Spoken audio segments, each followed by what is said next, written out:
अयोध्या धाम में ही प्राण प्रतिष्ठा के बाद 5 दिनों में ही 13 लाख श्रद्धालु दर्शन कर चुके हैं।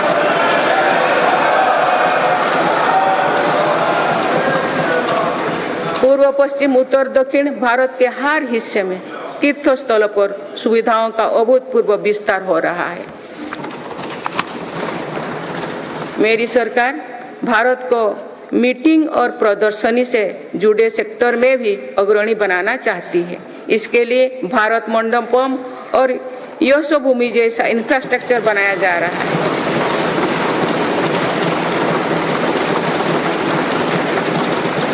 आने वाले समय में टूरिज्म रोजगार का एक बहुत बड़ा माध्यम बनेगा। माननीय सदस्यगण, देश की युवा शक्ति को कौशल और रोजगार से जोड़ने के लिए हम स्पोर्ट्स इकोनॉमी को मजबूत कर रहे हैं। मेरी सरकार ने खेलों और खिलाड़ियों को अभूतपूर्व मदद दी है। आज भारत एक बहुत बड़ी खेल शक्ति बनने की ओर अग्रसर हो रहे हैं।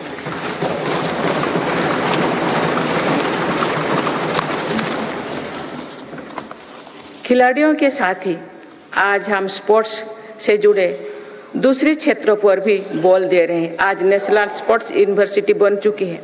देश में हमने दर्जनों सेंटर ऑफ एक्सीलेंस बनाए हैं। इससे स्पोर्ट्स को एक प्रोफेशन के रूप में चुनने का अवसर युवाओं को मिलेगा।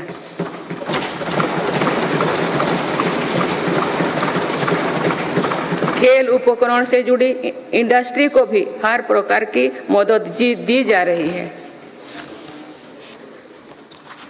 बीते 10 वर्षों में भारत ने अनेक खेलों से जुड़े इंटरनेशनल स्पोर्ट्स इवेंट्स का शानदार आयोजन किया।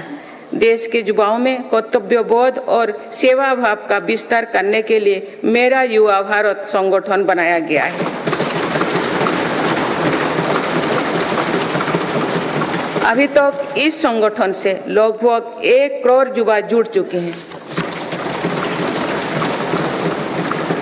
माननीय सदस्यगण, संक्रमण काल में एक मजबूत सरकार होने का क्या मतलब होता है, ये हमने देखा है।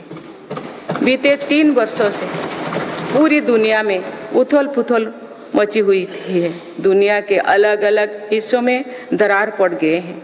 इस कठिन दौर में मेरी सरकार ने भारत को विश्व मित्रों के रूप में स्थापित किया है।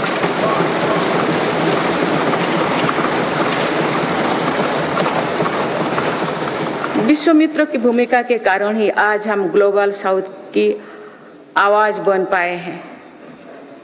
बीते 10 वर्षों में एक और पुरानी सोच को बदला गया है। पहले डिप्लोमेसी से जुड़े कार्यक्रम को दिल्ली के गलियारे तक ही सीमित रखा जाता था। मेरी सरकार ने इसमें भी जनता की सीधी भागीदारी सुनिश्चित की है। इसका एक बेहतरीन उदाहरण भारत द्वारा G20 अध्यक्षता के दौरान देखा गया है।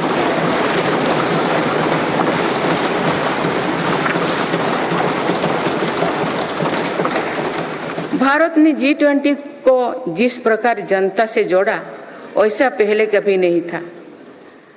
देश भर में हुए कार्यक्रम के जरिए भारत के वास्तविक सामर्थ्य से दुनिया का परिचय हुआ। जम्मू कश्मीर और नॉर्थ ईस्ट में पहली बार इतने बड़े अंतर्राष्ट्रीय कार्यक्रम हुए।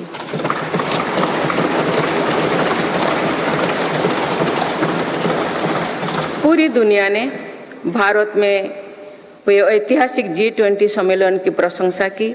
ऐसे बंटे हुए माहौलों में भी एक मत से दिल्ली घोषणा पत्र जारी होना ऐतिहासिक है।